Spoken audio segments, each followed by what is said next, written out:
probably my most highly requested video. And this video has been requested since the day Kalani got diagnosed with cancer. So for those who don't know me, for those who obviously know nothing of me, I have a daughter. She's 6 years old now, but she was diagnosed with bilateral Wilms tumors when she was 2 years old. So what bilateral Wilms tumors is, it is a kidney cancer. She did have bilateral, meaning it was on both of her kidneys, and to say the least, it was really rough. I talk about it a lot because we did a lot of like charity works and stuff for oh my god, I'm so sorry, I didn't mean for it to be so shaky. So I talk about it on my TikTok. There's a lot of videos of her when she was very little, and I go ahead and talk about I show quite a bit, but I never showed the nasty side of cancer. So I guess having a kid with cancer, it is not for the weak. Having a kid overall is not for the weak. And so cancer, my child just likes to take it up to the next level. So this video, I'll make like a series and more like into depth, but this video is going to be more of like when I found out Kalani was diagnosed with cancer, how I found out, what were the signs, and so on. So again, Kalani was 2 years old when she got diagnosed. Kalani was born right at 38 weeks, and though Kalani was really healthy during the pregnancy, I was not. Like everything I ate came out. To the point that like at the very end, all I could really eat was kind of fruit, and I would take like Ensures and stuff. Kalani seemed very healthy. Again, I just was not. I was like 90 pounds. The day I had Kalani, while Kalani was still in my stomach, I was 130 pounds. So I was really, really, really tiny. I finally gained the weight now, which was needed. But so Kalani was born right at 38 weeks. She was technically considered, like if she would be like a couple hours early, she would have been considered a premature baby. But as she was getting older, we didn't see anything wrong with her. The only thing about Kalani was that she did have a bigger stomach. And we're talking like not chubby, you have like the rolls, like she looked like she was pregnant. And she's had it practically her whole life, and we thought she's a baby, like she's chubby because she's a baby. Even though Kalani's always been really skinny, she always had a belly. And so we always thought that was weird, but I just didn't, I would take her to doctors, everything was fine. And so after a couple weeks, or actually when Kalani was 1, it was starting to get a little out of control, where again, she looked like she was pregnant, and I was confused because I didn't know what, I don't know. So I took her to the doctors multiple times. We thought she was lactose intolerant because her dad is. So we figured, okay, well, maybe that's why she's like that. At 1 year old, I just stopped giving Kalani regular milk, and I started giving her like Lactaid and almond milk and stuff. And her stomach did go down a little bit, but nothing to the point that you'd be like, oh, it's done. No, there was still things that I feel were odd. But anyways, finally, so this is when I really, really found out. Those are just points I needed to be added. But when I really found out was when Kalani was, again, 2 years old. And Kalani started getting really constipated. I'm talking this poor girl would go a week without going to the bathroom. It was crazy. And so we did Miralax. I tried these Mexican, as a Mexican, we listen to Mexican remedies. I gave Kalani a lot of water. Her diet was pretty, I want to say it was the strictest because she was a kid, but Kalani has always been great with eating. So it was a very strict diet where she would go to the bathroom.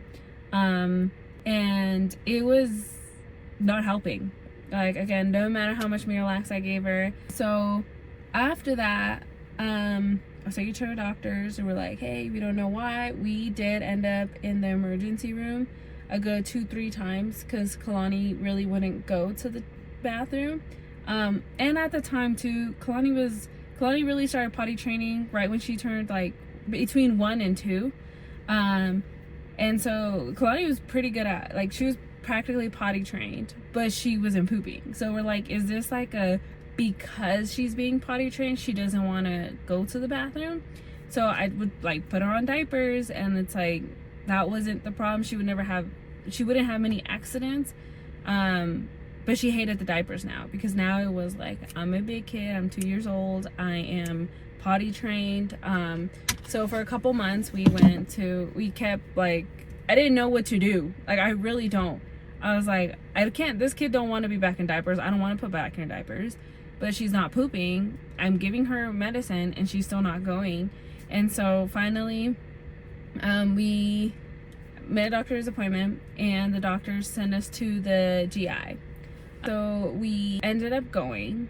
And so the day, it was on a Thursday that I had to go. And so I had gone to the GI, and it was Kalani and I, and they were like, hey, we need to do some blood draws and this and that. And I was like, yeah, go ahead, do it. So we did that, and then the doctor came and saw her, and she was very like, hey, because Kalani was asleep, and so she started feeling into Kalani's stomach. She asked me if I can go get an ultrasound the following day. Keep in mind, at this time, like, her dad is working, he's in the military, so it's not like he can just like pick up days and go. And I can't remember exactly, he was working swings, meaning like he would start work like maybe like around 10, I think, and then would get off at 10. I don't remember, honestly. But he would be at work all the time, and obviously I didn't want to be like, oh, like, you take off, you know. So Kalani, 6 months before, so when she started getting really constipated and everything, Kalani was also getting fevers. And it wasn't like Kalani was having like 101. Like, we talking like Kalani was at 104. This girl would be burning. Like, and it was scary because like you could have a seizure after that. And so I didn't know exactly what to do. So I was taking her to the emergency room because she had her fevers, because she was constipated. And then it started off as like, it was happening once a month, like from 6 months down. And then like month 2, it happened like twice a month. And then from there, and then it was like happening every week. Keep in mind, this is also COVID time. And so every single time Kalani was getting sick, I had to go pick her up from daycare. And yeah, so picking her up from daycare meant I was having to leave work. Me leaving work meant also like, hey, you're here to work and you can't just be leaving every week. Kalani was always sick, so I was missing work a lot. Like, I knew for a fact I was getting fired. I was like a week away from getting fired. So I had gone to the doctors. They checked my daughter's stomach, and while they checked my daughter's stomach, they told me that I had to get an ultrasound the following day. I had already asked for Thursday, like, technically off because I had to take her to the doctors. So I knew for a fact they were not going to let me have another day. I was like, I can't go to work on Friday. Like, I don't know. Like, I was like, can we do next week? Like, my half days are Tuesday. We can do Tuesday. They're like, no, we need you to come in tomorrow, first thing in the morning, for ultrasound. And so I'm stressed because I don't know how to tell my boss, like, yo, I gotta go. So I did call her. I was like, hey, girl, like, I'm sorry. Like, they really are, like, they would need me to go, and I don't know what to do. So she did tell me, she was like, hey, I will go ahead and go, but I need to be gone by no later than 1. I think it was the time. So as long as you can make it back by 1, you're good. I was like, oh, perfect. So my daughter's ultrasound was scheduled at 9 a.m. And I knew, let's say, worst case scenario, the ultrasound stays till about 10. After 10, I got to drive all the way to her daycare, which was 45 minutes away. And then I had to drive all the way to my job, which was another 45 minutes away. 45 to an hour on both sides, depending on traffic. But I was like, I can make it here by 1. Like, it's going to work. And so I go ahead, Friday morning, I wake up. My daughter was not supposed to eat anything for breakfast. And so me being a great mother, I decided not to eat as well, because as a toddler, you don't want to eat in front of a toddler because they're going to take your food. And so I knew it was just best for me not to eat.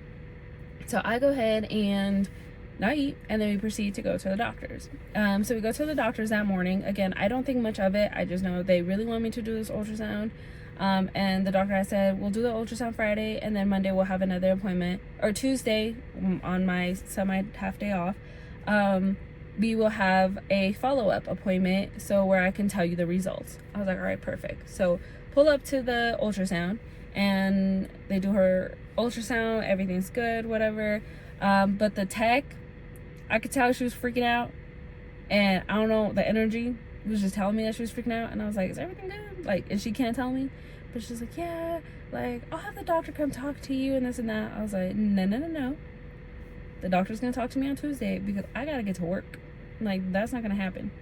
And so then she was like, she's done. Well, actually, the ultrasound was long. Like, it really was like a good 45 minutes. Like, she took a picture of every single angle in my daughter's stomach. And so I was like, girl, like, we need to hurry. Like, I gotta rush to go take her, and I gotta rush to come. Like, I was just all over the place. And so finally she's done, and I was like, okay, like, are we done? Can I go? She was like, no. And by now it's actually like 10 something, 10:30ish. And I was like, girl, you took way too long. Like I gotta go. And she's like, no, like, she's like, the doctor really wants to talk to you. She needs to talk to you. And I was like, nope, I have an appointment for Tuesday to come back and go over the results, so I cannot wait. And so, and I'm hungry, and Kalani's hungry. And so, because I had to stop to grab her something to eat and then take her to daycare. And so finally, I think, honestly, like, now it's about 11:15ish.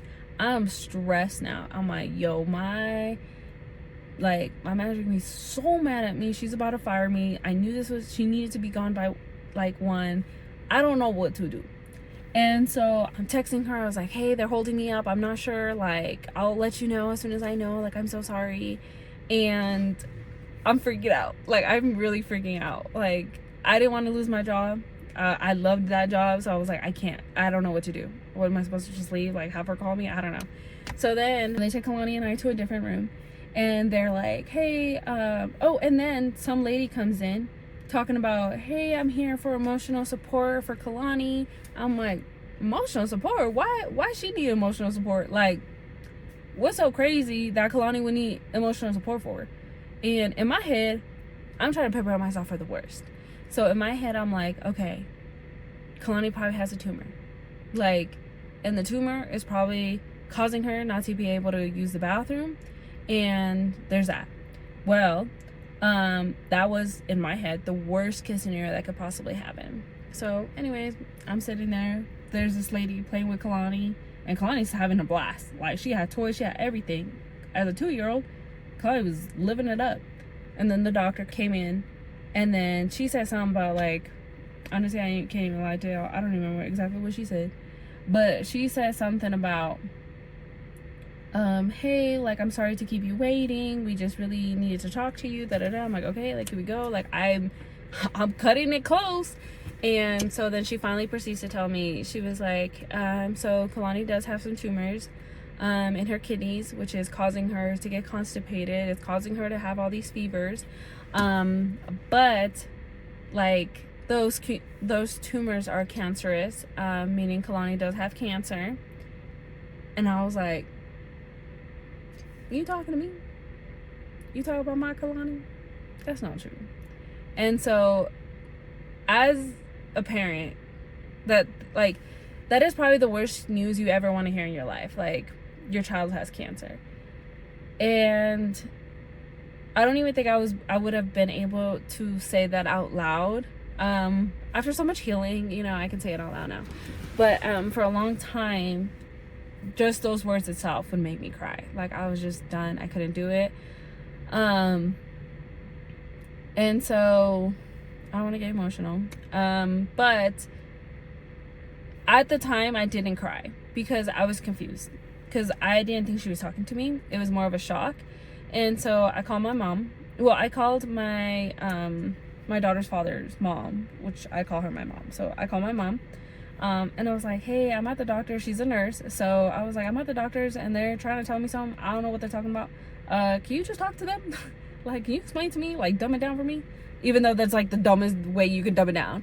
And so she finally answers the phone. And then I hear the doctor say again, like, Kalani has cancer. And I was like, oh, you said it that way now. It's not your child. It's like Kalani has cancer.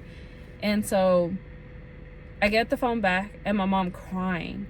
And she was like, oh my God, we're going to figure it out. Like, just, it's okay. We're going to figure it out. Know that, now we know what it is and now we can fix it. And this, and that. And I'm like, fix what? What? You know? And so she's like, do you want me to call like my baby dad? And she's like, I can call, don't worry, like focus on this and you're gonna be okay and blah blah blah. And I'm like, wait, why are you gonna call him? I can't call? Wait, why is everyone freaking out about me right now? Should I be freaking out? And so I'm just like all over the place. And then, so keep in mind, this is already around noon when I find this out. And I always went to lunch around noon. So my mama called me, like my actual mom called me. She's like, hey, like, how was the doctor's appointment? How's Kalani ultrasound? I'm not clicking, you know? So I answered my mom's phone and I was like, oh, hey, like, well, actually, we're still at the doctor's. Apparently, Kalani has cancer. So I'll call you back and tell you about it. She's like, what you mean Kalani got cancer? I was like, I don't know, Mom. I'm trying to figure it out too. I was like, I'll call you back. I hung up on my mom. And now that I think about it, I feel so sorry because I really should have gave more, like, insight of what was happening. But it wasn't clicking in my head. I wasn't crying. So mom was like, I didn't know if you were being serious or you were joking. I was like, Mom, that's not something to joke about. And so I kid you not, after that moment, oh, and then of course, I texted my boss and I was like, I text her, I was like, hey, I'm so sorry. I really don't think I'm coming into work today. Like, I don't know what to do. Oh yeah. Well, yeah, I text her and I was like, apparently Kalani has cancer and like, they want me to stay here. And then that day, my daughter had a military appreciation day parade at her daycare. So I texted her daycare teacher. I texted him. I was like, hey, I'm so sorry. Like, I don't think Kalani's gonna make it to the parade. Kalani has cancer apparently, and like, yeah, I'm sorry. Like, I'm sorry, I'm not gonna be able to make it. And so he texted me. He's like, I'll notify everyone that needs to know. Like, you take care of yourself. I'm like, why is everyone telling me to take care of myself? Like, I could take care of myself. After that, I honestly don't even remember what happened. And then they moved me over to like the actual hospital itself, because this was like a separate, like across the street clinic. So they moved me to the actual hospital. And so this lady is still playing with Kalani. I don't even remember driving there. Like, I don't remember how I got there. Like, I don't remember nothing. Like, I completely just in the back of my brain. And so we're sitting there and I'm meeting her oncologist and they're talking about like, hey, we're gonna go ahead and do chemo on her and stuff. I'm like, I don't even know what chemo is. Like, what do you mean you're gonna do chemo? And so then they were like, oh yeah, so like just so you know, we're going to go ahead, like tonight we will need you to go home, grab some stuff, and I need you to head to Children's in Aurora because she's gonna go ahead and have surgery either tonight or tomorrow morning. And I'm like, wait, whoa. Like, what you mean she having surgery? I was like, oh, okay. And so now it's starting to like kick in, like what is really happening. And I kid you not, I don't know how long it was. It had to be at least an hour for sure, because I don't know where my mom pulled up to the hospital. I have no idea how my mom even found me. I kid you not. I just told my mama had cancer. My mama drove. She said she sped. She was like, I don't know how I found you, but I found you. That was God leading me, because I didn't give my mom no information. I didn't even tell my baby dad because it's not clicking. And then my mama was talking about she was gonna tell him, and then he show up, and I was like, how'd y'all get here so fast? Because in my head, it's only been like 5 minutes. Whole time it was at least an hour later. And it was like a whole thing. And once I saw my mama cry, I cried. And then like my baby dad don't cry. Like, he is one of like he a pretty strong man. So like I see him like tearing up, And I was like, so now I'm crying too, because like, damn, everyone cry. I feel like I need to cry too. And so it was rough. It was real rough because I didn't know what to do or say or fix. And Kalani seemed fine to me, but like, y'all tell me she got cancer. Now she got surgery tonight. What in the world? And I remember, well, actually, I don't remember, but I remember that I did go home and I started packing. And once I packed, I drove to Aurora, which is like an hour and a half. It's like at least an hour. I don't remember, depending on traffic.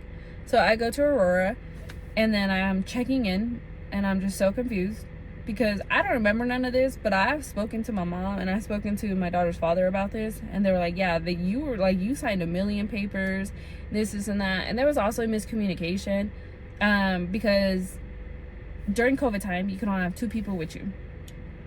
So Kalani, the patient, me, and 2 other people, total of 3. My brain ain't working, so I'm thinking you can have a total 2 people, me and Kalani. So I'm like, all right, well, I'm gonna go, this and that. And like, cause it's just not like I can't even explain to you how your thought process works at that time, because it doesn't work, you know. So in my head, I'm thinking, I was like, okay, it's okay, like I can do it, this and that. And then I told my mama that her dad was gonna be there. I told her dad that my mama was gonna be there, but like I didn't know what I was saying because I don't remember nothing. So like at the end of the day, I was there by myself. But I don't want to say it was all my fault at the end of the day, but hey, like, again, brain wasn't working. I thought 1, 2, me, Kalani, that's 2, you know. Anyways, so I'm there, I'm at the hospital, and then I'm just laying there with Kalani, you know. They give her an IV and stuff, and they're like, hey, we're gonna try to see if she can go into surgery tonight, if not tomorrow morning, but tonight doesn't seem very promising, but we can't have her eat because in case she goes into surgery, so keep in mind, I haven't eaten all day. And so I'm like, oh, well, that means I can't eat unless she go to bed, and then I can eat, but like I'm not trying to do all that. And then it really hit me, like, what cancer is. I was like, my child could die, like my child can leave if she does not succeed here. Oh my god, that's gonna get me so emotional. Yeah, I'm like, cancer is not a joke. Cancer is not a, oh, you know, we'll take some medicine, you'll be better. Like, cancer is something you can lose your life over. And just the thought of like, I've only had her for 2 years, like I can't have her leave me now. Oh my god. And so it was crazy. Yeah, I didn't want to lose her. Like, I had just had her. This is my first kid. Like, I just, you know, like I just had her. Like, it's only been 2 years, and you telling me that there's a chance that she's gonna leave me is crazy. And so I really sat there and I cried. And I remember one of the nurses came in and she sat there and she was just like being there for me. And my daughter had fallen asleep, and yeah, it was rough. And then I'm having like calls from, honestly, and I also did this, which I don't remember. So those who were like, we were cool at the, like when this all happened, I posted it on Snapchat, and I has asked for prayers, and I was like, please pray for my daughter and I, as she has been diagnosed with cancer. I kid y'all not, I do not even remember taking that picture. I don't remember nothing. I don't remember none of that. Like, I completely blacked it all out. But I'm having 1 million calls come through my phone. Like, everyone trying to check like if we're okay. Like, I am not even trying to exaggerate. I probably had at least 100 messages. And like people that I haven't heard of, like people from like I went to elementary school, middle school, high school, like every single family member, like my family members, all my daughter's father's family members. Like, I had 1 million people, like someone's sister's cousin like was hitting me up, and I was so confused and I was like so overwhelmed, and I put my phone away because I was like, I don't want to talk to anybody. I think I did call my mom, and I was like, why are you not here? She's like, you told me he was there. I was like, did I? Like, damn, my bad. Well, he ain't here. Like, so can you come? And so she was like, okay, like, let me try to see, da. And so then I call him, and I'm like, yo, are you not coming either? Like, what's up? And he's like, you told me your mom was coming. I was like, and that's when it hit me. I was like, oh, so I told y'all each other. I was like, you know, I don't know what y'all let me, like, who let me make that decision, because like clearly I was not in the right state of mind. but his mom had just was flying in, so he's like, I gotta pick her up from the airport. But he's like, and with him being in the military, he's like, I have to go do stuff in the military or whatever. He was like, let me just pick up my mom, like go sign these papers, and then I can come. And it was a whole thing, but it's like, don't worry about it. Like, here I am trying to be like, oh no, it's okay, you know, it's not a big deal, because like that's just how I've always been. And so I was just like, no, it's okay, like my mom will be on her way. He was like, are you sure? I was like, yeah, just let my mom come, it's cool. Well then, they couldn't let my mom in because I had put him on the paper. But you know, again, I didn't know that. Like, I thought they were asking for father or something. I don't know what they were asking for. Like, I was just signing names and doing, I don't know.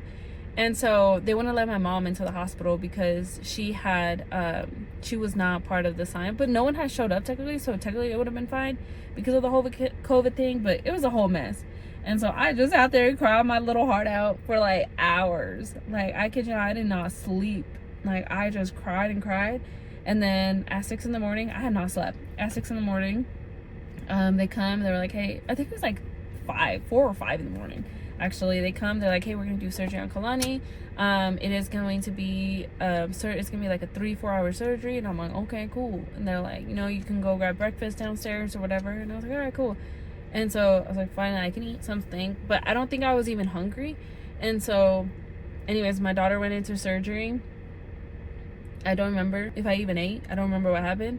And then I remember her coming out, and I remember like when she came out, oh, actually in between when she was in surgery, I like was sitting there crying to like the nurse in charge. I was like, you need to let my mom in. Like, my daughter's father can't come right now. I'm sorry, I didn't know what I was signing. Like, I was like, he and like their command people, whatever, they were acting fools over there, and they were trying not to let him because there was a lot of accidents that happened that day, and someone's nephew almost drowned, and it was a lot on his side. So I was like, I don't know if he could come. They're not letting him come. I was like, just let my mom come. So finally my mom comes. And so my mom was there when my daughter got out of surgery. My mom was practically there the whole time. We just couldn't see each other. So because I was in the room, but I think when I went down to go eat and I saw my mom, and I was like, Mom, I'm already here, just let her come through. And so she came in, but I did have to take him out the list, and so he was no longer able to come in. I was like, oh my god, like, why can't y'all let me? This is such a hard time. Let both of them be here. But again, with the COVID rules, they weren't letting me. And then my other mom, or his mom, my other mama, had just flew in, and she can't even come either. And I was like, oh my god. But yeah, and so Kalani had surgery. She got a port installed. Again, at the age of 2, it was so hard because like this little thing was a baby. Like, she was such a baby, you know. The one thing about Children's Hospital, I will always be so thankful for the Children's Hospital, because the way they treated me and my daughter during like literally the hardest time of our lives. Like, my daughter was getting toys left and right. There is a reason my daughter is so spoiled, and that's because after every doctor's appointment, every single thing they had done, like, my daughter was getting a toy. She was being told how beautiful she was. She was being told everything. Like, because it's sad, because you don't think about it, like, a lot of these kids, this could really be their last day when they're there. So they were spoiling her left and right. She was getting every single food she wanted. And like, again, there's no words for me, like, to be so thankful for the Children's Hospital.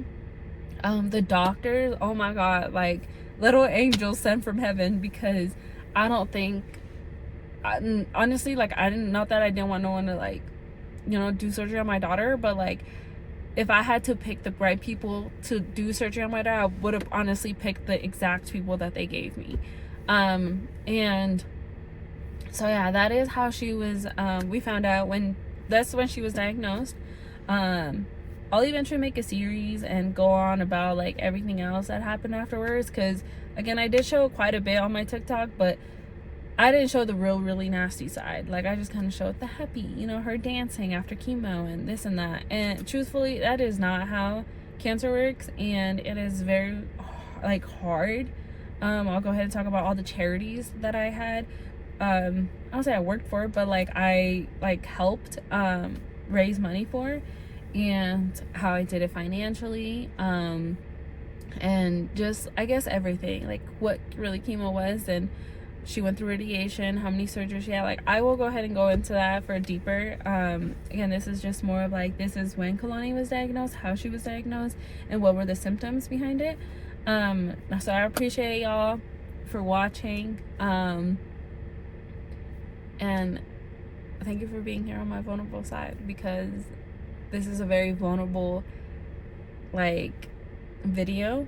And not that I never wanted to make it, but shoot, it took me 5 years to make this, or 4 or 5 years to make this video. Yeah, because Kalani said she's about to be 7. So yeah, her anniversary is coming up. It's April 30th. So we'll see what we do for that. But yeah, so thank you for watching, because it was hard. And I was also like 23, 24 at the time. I had no business having a kid. But yeah, so thank you for watching. I hope y'all stay blessed. Follow me on my TikTok, my Instagram, obviously subscribe to YouTube. I appreciate y'all so much. So bye.